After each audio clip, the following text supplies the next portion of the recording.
Beloved ones, it is with great joy that we interact with you for this your second lesson in the 14th grand secret of spiritual mysteries, eternity. We wish to begin with what might be called a story. There was once a consciousness that wished to come to planet Earth and experience what it was like to be loved by the masses, to be great, to be a giver to humanity. And so this consciousness created its play, and in this play became a ruler, a king, or an emperor, but not a dictator. One that was full of grandiose ideas for humanity. One that had unlimited resources at the fingertips. One that could create unlimited buildings, beauty, landscaping, opportunities, education, museums, libraries.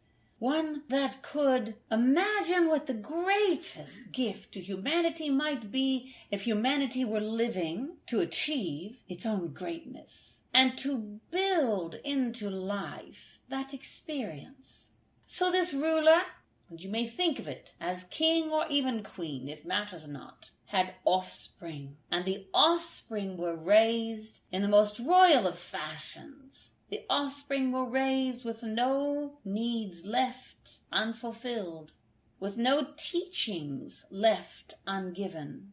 The offspring were trained in all that was spiritual and all that was wise, and they were trained in all that was fun and all that was enjoyable, and they were trained in the understanding of how one creates from within. For this was still a time when it was understood that creation came from within. There was a harmony of heart song, where those who wished could live in harmony with this song, and those who wished could experience disharmony with this song. For freedom was the byword. It was what all lived by. The freedom of life, the freedom of will, the freedom to have, to not have, the freedom of experience. And in this freedom, the offspring began to invent and create ideas of their own. And each decided to emulate the parent and to become its own grand ruler, to have its own population that adored it, to have its own area where it took care of the needs of those who were part of this kingdom, as it were. You may think of it as a queendom as well. So the consciousness that came begat itself, in other words. It reproduced itself, and in so doing reproduced the ideas of all needs met in all ways, and all wisdom taught and gained, and experience allowed, and spiritual wisdom a daily aspect of life. If you are a reader of books, you will realize that the books that make it to the New York Times bestsellers list, as it were, the books that become favorites of the people, are those books that have danger within them, or have some problem that happens to the main character. And so it came about in the experience of free will and the kingdoms that all was so predictable that the consciousnesses in charge decided to introduce the unpredictable. Introducing the unpredictable created any number of situations which you are all living today, for you are all living the unpredictable. You shift and alter your days and your nights, and you shift and alter your thinking and your feeling and your experience, and yet still in your life is the unpredictable. And that is because, beloveds, it is the unpredictable that has infused consciousness on your planet to create an interest, to create a plot where one does not know how the mystery of life is going to turn out. And so for those of you who have been battling the unpredictable, we started with the story to show you that when everything in life is all that you desire it to be, at some point the story becomes bland. The story becomes uninteresting. the story becomes repetitive, and each one of you, beloveds, have invented for yourselves your own unpredictability. For it is in the unpredictability that you are testing yourselves, those who decided to test themselves. It is in the unpredictability that you are discovering interest in life, for those who are seeking to be interested in life. It is in the unpredictability that you have things to complain about, for those who wish to complain. Unpredictability provides many things, and we bring this into your story of eternity. For if eternity were predictable, and everything in eternity was predictable, then who would you be, and how would your life be? It would be as though the universe were a dictator. How would you respond in life if you lived in a country where dictatorship is what ruled over your being? You would miss your free will. You would miss it tremendously.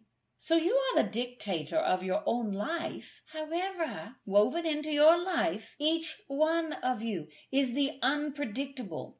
Now, you may think this goes against everything you have heard about free will or about creation or creating your own realities. In fact, it does not. For on an Earth planet that continues to increase its population, wires get crossed, as it were. Things happen in the story that you are living that were not predictable.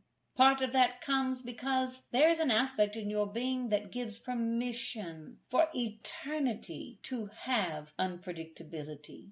We suggest that each one of you look within your beingness as to how you respond to the unpredictable. Does it make you angry? Does it make you excited? Do you look forward to a day that holds the unpredictable within it? Or do you shudder at the thought that your day will not be completely in control as you wish it to be? You each have the power, beloveds, to shut down unpredictability in your life. But if you do so, you will rapidly find that the life that you are living that is so calm and so wonderful in the way you have set it up will not fulfill your soul. For in the unpredictability of life, you all have set up a parachute for yourselves, as it were. For there is rarely a spirit who goes onto an earth plane and allows unpredictability in their life that does not set up some manner of way that allows them safety in the landing once they recognize how to deal with whatever situation is coming up in their life. Unpredictable for most on your planet who have gone to elementary school or kindergarten, let us say. The unpredictable is associated with pain, fear, wanting to run home to mother where it is safe. Because the predictable was the known. Home life was the known. Even if what was in the home life might be unpredictable as to when it would occur, you were pretty sure it would occur. You just didn't know when. Even that was predictable. So to go outside of that known into a schooling adventure that was unpredictable, for some of you was frightening. For some of you who are the explorers on this planet, it was enthralling. It was exciting, and it still is. You seek out the unknown, the unpredictable, because you have within you, let us say, the chest thrown out, bring it on world kind of attitude, where you are ready to have a good tussle with life, because within you, you are always certain you will come out on top. So you like that little challenge. For others, you are desperately trying to make your lives as predictable as possible because you do not like the ruffled waters. You like smooth sailing, as it were. And a storm on the open seas is frightful. You do not think that you can outlast the storm. The storm will capsize your boat. These are all various ways of dealing with life in various manners because, beloveds, you are creatures of eternity. You are creatures who have lived so many realities, so many places, in so many time frames. Of course, you are not recalling all of them in this life. That is why the human body is set up as it is. It is set up so that you will be able to do whatever you are doing. And that is the simplest format, so that you will be able to do whatever you are doing. It's also set up, beloved, so that you may change, You may change your reality. You may change your reactions. Some of you, beloveds, are in this moment living worlds and realities and understandings where you yourself have been living this for what we might call eternity. You have been in these stories for a long time, and you are looking for ways within yourself that you might shift and alter what you are living, because you have lived it forever. How do you know if you have lived it forever? You will not know in the living of it because it feels natural to your being. You will not know in the feelings of it because it seems to be that which is. You will know because you ask to set yourself free from the paradigms that you are stuck in. And then you will have the awarenesses you will begin to see and feel and experience over and over again, an awareness. For instance, you will wonder why something in your life is happening over and over and over again. Why, when you start one way, does it always end the other? Why is the ending always the same? This is an example of an eternity. And when you find it, beloveds, ask yourselves, what is it within my being that I could have said, thought, felt, or decided to keep this as a truth of my reality? What is it within myself? And if you are seeking, it will come. Paradigm shifting is the grandest lesson on understanding how to set yourself free from those lives you have lived for eternity. When you pick up a book and you are reading it, and phrases stand out in that book, it is a clue for you. When you, let us say, apply for a passport, over and over again you are rejected. That is a clue for you. When you notice a number over and over in your life, that is a clue for you. All of the clues of what you have done eternally are in your life now. You are surrounded by them, but your job is to figure out which life and which eternity they apply to. In the figuring, in the determining, let this be your guide. I am the awakening to all that has held me in eternity's handclasp. I am the awakening of all that has locked me into repetition.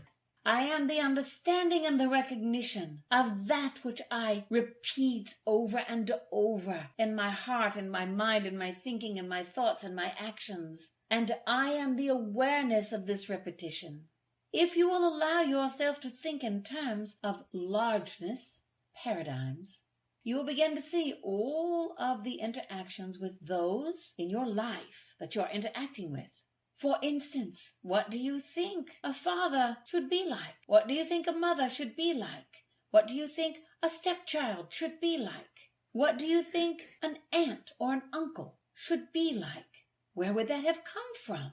You will have filled your life experience with ideas. Some will have come from childhood. They were not yours. You did not create them. Some will have come from eternity. You have brought them with you life after life. This is not a lesson, beloveds, that says, here is step 1, here is step 2, and here is step 3. But the gift in this lesson is simply this: commanding your consciousness to bring to your awareness that which you have done time and time again, that you wish to be freed from on a soul level. That is it. On a soul level. We say expand your awareness. Look to that which is larger. Look to that which is the bigger picture. Have you been, for example, a housewife 3 times in your life, and every time it ends the same way? Have you been married more than once, and each time it ends the same way? These are paradigms. These are repetitive patterns and actions within your consciousness that you live and relive and relive and relive. The point of this message is freedom, eternal freedom. The point of this message is to ask yourself, how many times I wish to keep living this same cause and effect pattern. Eternal tendencies that live within the souls of your being. Eternity is a long time to spend living the same life and doing the same cause and effects over and over again.